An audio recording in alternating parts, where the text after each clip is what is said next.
Forum Koordinasi Pencegahan Terorisme atau FKPT Sumatera Barat menggelar acara Ngobrol Pintar Cara Orang Indonesia yang melibatkan aparatur kelurahan, wartawan, dan mahasiswa membahas tentang literasi media. Kita meyakini bahwasanya bangsa Indonesia ini adalah bangsa yang memiliki begitu banyak tentunya permasalahan.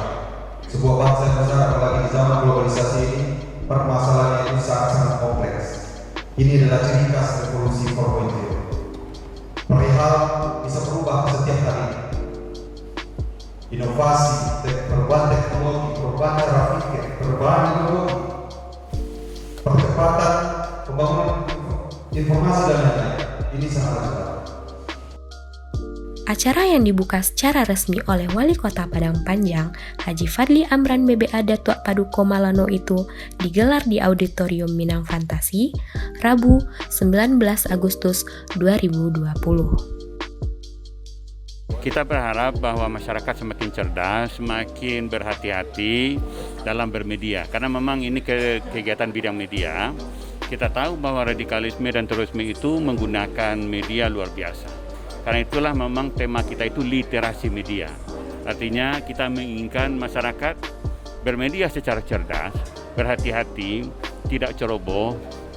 Kemudian begitu membaca satu informasi, kita harus memikirkan dulu, atau dalam istilah agama tabayun namanya. Sumatera Barat bisa masih kita kategorikan sebagai daerah yang aman pada rasanya.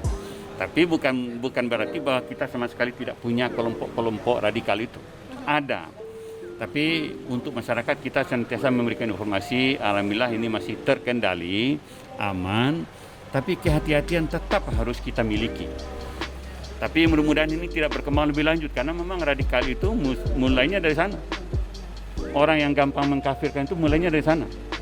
Nah, maka kita ingin mengembangkan sikap toleran.